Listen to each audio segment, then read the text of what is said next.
क्या है ना, ये जो हमारी इमेजिनरी वर्ल्ड्स है, जिसको हम बॉलीवुड, हॉलीवुड, मूवीज़, ये जो इमेजिनरी वर्ल्ड्स जिनको मैं बोलती हूँ, इमेजिनरी वर्ल्ड्स ने क्या समझाया यार, प्यार है, एक को तो घर छोड़ना पड़ेगा, एक को तो लड़ना पड़ेगा, एक तो सारी ख्वाहिशें पूरी करके देगा, एक जो है वो ये उसके तो नखरे सहने पड़ेंगे, लड़कियां तो करती ऐसे हैं। नहीं यार, प्रैक्टिकल ज़िंदगी में कब जियोगे? प्रैक्टिकल लाइफ में तो ये सब नहीं होता ना। प्रैक्टिकल लाइफ में you can not go to honeymoon for for the longest period of your life. आपको 2 दिन, 4 दिन, 5 दिन, एक हफ्ता घूमने के बाद वापस परिवार में आना है। आप इंडियन सोसाइटी में रह रहे हो। सही बात है। अगर आपको लगता है इस इंसान के साथ मैं परिवार बसा सकता हूँ, ये मेरे परिवार में आ सकती है और मेरे परिवार को परिवार बना के रखेगी, तो ये लड़की सही है। अगर उसके पहले से ही नखरे अलग हैं, उसके डिमांड्स अलग हैं, उसके एक्सपेक्टेशंस अलग हैं, और आप उसको प्यार का नाम देके, मैं तो प्यार करता हूँ, मैं तो झेल लूँगा, माँ बाप को झेलना पड़ेगा बिकॉज मैं प्यार करता हूँ। नो, तुम बाद में झेल ही नहीं पाओगे। तुम बाद में परेशान हो जाओगे कि यार ये तो मैंने सोचा ही नहीं था ये कभी हो जाएगा। तुम्हारे लिए भी टॉक्सिक होने वाला है। वो टॉक्सिक होने वाला है। हम ना, पता है, आज की खुशी के लिए ना कल के बारे में सोचना छोड़ देते हैं। रिश्तों की बात मैं कर रही हूँ। आज में जीना अच्छा है, आज में खुश रहना अच्छा है, लेकिन आज की खुशी के लिए कल को बिल्कुल भूल जाना वो गलत होता है। क्योंकि आपको पता है कि आपका परिवार कैसा है, आपके माँ बाप कैसे, और आपके परिवार का माहौल कैसा है, आगे जाके क्या क्या परेशानी आने वाली हैं, क्या क्या मुद्दे उठने वाले हैं, उसकी कौन सी आदतें हैं जो आपको आगे जाके हर्ट कर सकती हैं, परिवार में लड़ाइयाँ स्पेस क्रिएट कर सकती हैं। अगर आप वो झेलने की और उनकी लड़ने की हिम्मत रखते हो, तो भाई पार्टनर को खुशी खुशी अपनी ज़िंदगी में लेकर आओ। और अगर आप वो लड़ाई नहीं लड़ सकते हो, देन सोचो, प्यार नहीं है, बांधा जा रहा है, बंधन है। और प्यार कभी भी आपको आपका गला नहीं घोटता है, वो आपको जीना, आपको सांस लेना सिखाता है। प्यार आपकी उड़ान में खुश होता है। वो कभी नहीं चाहेगा कि यार तू इतना क्यों कमा रहा है, तू कहाँ जा रहा है, तू किससे मिलने जा रहा है, तू क्या कर रहा है। नो, ये केयर नहीं है, sorry, this is a control. Control करना गलत होता है, डिसरिस्पेक्ट करना गलत होता है, इंसान के जहन में बार बार ये बात डालना कि तुम नालायक हो, वो गलत होता है। क्योंकि अक्सर हमने देखा है कि एक पार्टनर ऐसा होता है जो दूसरे इंसान को ये एहसास दिलाता है कि तुम किसी काबिल नहीं हो, तुम हो ही डोमिनेशन। खराब, तुम्हारे तुम्हारी तो किस्मत में ही लिखा है, तुम कुछ नहीं कर सकते अपनी ज़िंदगी में। क्यों नहीं कर सकता भाई कुछ? और अगर मैं इतना ही कर सकता हूँ तो फिर इसमें प्रॉब्लम क्या है? अपनी स्पीड पे कर रहा हूँ, अपनी मेहनत में कर रहा हूँ। हो सकता है किसी की ज़िंदगी में 18 साल की उम्र में करोड़ रुपए लिखे हों, मेरी ज़िंदगी में 40 में होंगे। मैं 40 तक जाऊँगा, खुशी खुशी जाऊँगा, चाहे गिर के जाऊँ, दौड़ के जाऊँ, चल के जाऊँ, भाग कर जाऊँ, खुशी से जाऊँगा, सुकून से जाऊँगा। कोई धक्का मारेगा वो नहीं चल पाऊँगा मैं। प्यार आपको धक्का नहीं देता है, साथ हाथ पकड़ के चलता है।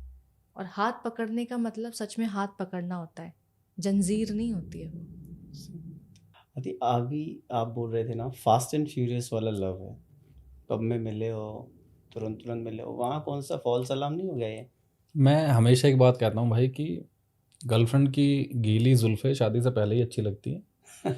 शादी के बाद तो वही जुल्फ़ें जब तौलिया गीला करके बेड पे फेंकते हैं ना, फिर बजते हैं लठ, है ना? तो क्या होता है ना, आजकल की जो जनरेशन है हमारी, हमारा जेनजी बोल रहे हैं। जेनजी हो गए, एक तो ये बड़ा वर्ड आ गया ना, नए नए अभी इंग्लिश चल रहा वैसे ही मरी हुई है मेरी, ऊपर से वर्ड आ गए।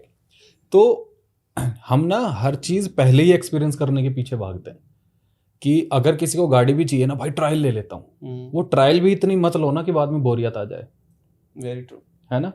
गर्लफ्रेंड होते हैं, लिव इन में रहते हैं लोग, हम आई थिंक कितना 1 साल तक ही बात हुई होगी हमारी, 6-7 महीना। 6-7 महीने बात हुई, हम 6-7 महीने, आप इसको साल भी खींचोगे, 3 बार मुलाकात हुई हमारी बस। चौथी मुलाकात के बारे में सोचते ही हमने शादी कर ली थी। हमारा ये कहना गलत भी हो सकता है, जिनकी अच्छी चल रही बहुत अच्छी बात है। हमारा मानना ये है कि किसी रिश्ते को, रिश्ता बनने से पहले इतना मत जी लेना कि बोरियत आ जाए। ये जो 8 साल, 10 साल, 5 साल, इतना साथ कपल जो लिव इन में रह लेते हैं ना, वो हर हरकत से वाकिफ हो जाते हैं, हर तरीके की बातें प्लान कर लेते हैं, हनीमून तक प्लान कर लेते हैं, लेकिन ये प्लान नहीं करते कि घर में अगर मेरी तबीयत खराब होगी तो ख्याल कौन रखेगा, तुम या माँ बाप? जब अगर मैं कल को कमाने लायक नहीं रहा तो तुम कमाओगी या मुझे ही बीमार हालत में घर जाना, ऑफिस जाना पड़ेगा? तो हमारी जो जनरेशन है ना, हर चीज़ को एक्सपीरियंस करना चाहती है, एक्सपीरियंस करके छोड़ देती है, फिर नया ढूंढती है। ये हकीकत है। आज हम अगर जाते हैं किसी भी लड़की से मिलने जाते हैं तो पहला ख्याल ये आता है यार सुंदर तो होगी ना, यही है। आप नियत के पीछे क्यों नहीं जाते हो, सूरत के पीछे क्यों भागते हो? सूरत तो ढल जाएगी, हर किसी को बूढ़ा होना है। मैं जब इनसे इंस्टाग्राम के थ्रू, इंस्टाग्राम हमारा बिचौलिया था, तो इंस्टाग्राम पे इनकी कोई रील आ गई, फूफा था आपके केस में। हाँ वही, कड़ा भी नहीं देना पड़ा भाई सोने का। तो इंस्टाग्राम पे जब मिला था ना, मेरी हमेशा से इच्छा ये थी कि मैं एक तो कभी बॉम्बे की लड़की से शादी नहीं करूंगा। मैं गलत भी हो सकता हूँ, बट मेरा मानना ये था कि मुझे वही समझेगी जो मेरे रूट की तरफ जाती होगी, या जो मेरे रूट को समझती होगी, जिसे पता है कि मैं कहाँ से आता हूँ, मेरा बोलने का ढंग क्या है, मेरा बैठने का ढंग क्या है। जब इन्हें पहली बार देखा था तो मुझे सिर्फ एक चीज़, मैंने सूरत सीरत कुछ नहीं, मैंने एक चीज़ ये देखी थी कि मैं जो बात करता हूँ ये उस बात को समझती है, जो मैं लिखता हूँ ये भी वही लिखती है, हमारे ख्याल मिलते हैं। मैं हमेशा ये बात कहता हूँ कि शादी अगर करनी हो ना, पैसा, रुतबा, सीरत, नीयत सब साइड में रख दो। इतना देख लेना कि जब तुम रोने बैठोगे तो ये थप्पड़ मारेगी या कंधे पे हाथ रखेगी, इतना सा फर्क है। आदमी दुनिया में सबसे लड़ लेता है लेकिन अपनी घर की औरत से टूट जाता है। और इस दुनिया में भाई सबसे खुशहाल मर्द है वो जब घर में घुसता है ना ऑफिस से, अगर उसकी बीवी घर वालों के साथ बैठ के हंस रही है ना, उसे लगता है मैं स्वर्ग में हूँ। वेरी ट्रू, सच बात है। और घर में घुसते ही जब दिखे ना लठ बज रहे हैं, लड़ाइयाँ हो रही हैं, वो टूटता है भाई। कहीं टूट गया। तो बनाने वाले भी हम ही हैं, बिगाड़ने वाले भी हम ही हैं। सोसाइटी के बारे में सोच के क्या कहेंगे, मैं लव मैरिज करूं, मत सोचो भाई समाज के बारे में। जिस गधे पे बैठने से समाज डरता है ना, उसी गधे पे बैठ के 4 धाम की यात्रा पे निकला हुआ है समाज, और धूप में काला भी करवा रहा है चेहरा। हाँ यही है। आप सोसाइटी की बात कर रहे थे, तो सोसाइटी में ना एक टैबू है कि मर्द को बताया गया है कि मर्द ज़्यादा धोखा देते हैं और लड़कियां जो हैं वो इमोशनल होती हैं। तो ये दो लोग हो आप लोग, कैसा सही है क्या है, मतलब सच्चाई बताओ। देखो, पहली बात तो ये कि समाज ने ना जो ढांचे बनाए हुए हैं ना आपके आदमी होने पे और औरत होने पे, वो हमेशा से गलत रहे हैं।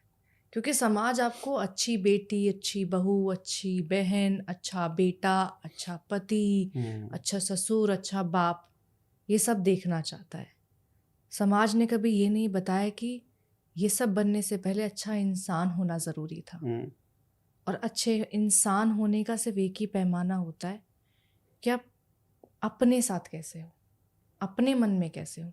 क्योंकि आपको पता है ना आप कहाँ गलत जा रहे हो। आप खुद से तो एक बार बात करते ज़रूर हो कि अगर आपने किसी के ऊपर गुस्सा भी कर दिया ना, आपको मन में एक रियलाइजेशन आता है कि यार ज़्यादा कर दिया।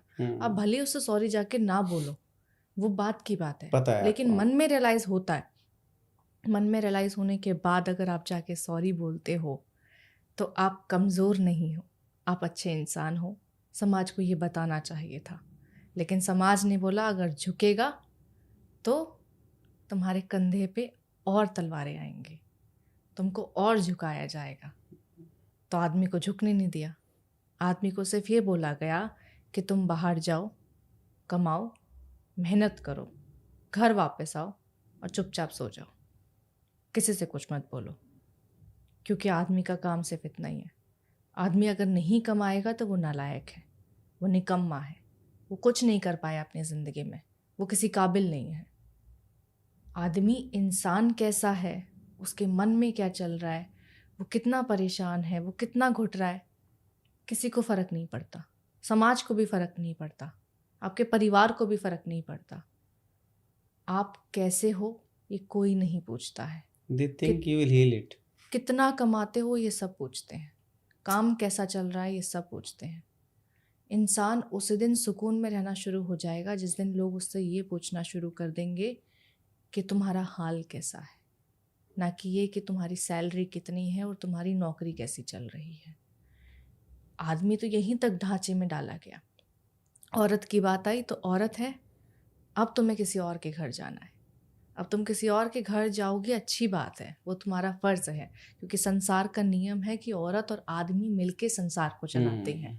फिर इसमें इस बात की लड़ाई नहीं होनी चाहिए कि मैं क्यों जा रही हूँ अपना परिवार छोड़ के, वो क्यों आ रहा है। नहीं, इस नियम को ना ही तोड़े तो अच्छा है। तुम जाओगी किसी के घर में, अब आदमी चाहे कुछ भी कर ले, आदमी तुम्हें मारे, तुम्हें पीटे, तुमसे बदतमीज़ी से बात करे, किसी और से अफेयर्स चलाएं, वो सब चलेगा क्योंकि आदमी कर सकता है। औरत का तो काम है, 2 साल होगा गुजर जाएगा, 5 साल में तो सबके रिश्ते ठीक हो जाते हैं। पिट कुट लेगी, एक थप्पड़ लग जाएगा, क्या फ़र्क पड़ेगा? नहीं, फ़र्क पड़ेगा। शादी करके लाए हो, इज्जत से लाए हो। वो लवारिस नहीं है, उसके भी माँ बाप हैं, उसका भी परिवार है। तुम शादी करके लाए हो ना, तो शादी का मतलब समझो, इज्जत होती है। तुम मेरी इज्जत करो, वो तुम्हारी इज्जत करेगी। हम दोनों एक दूसरे की जितनी इज्जत करेंगे, समाज और परिवार हमारी उतनी इज्जत करेगा। लेकिन ढांचा जो बनाया गया ना, औरत को बना दिया कि तुम नखरे करो, नाज उठाओ, ये सब करो, सह लो, चुप हो जाओ। ये औरत का ढांचा बन गया, आदमी का ढांचा बन गया। इंसान कैसा है, इंसानियत का ढांचा क्या है, वो भूल गया समाज बनाना। तो आदि धोखेबाज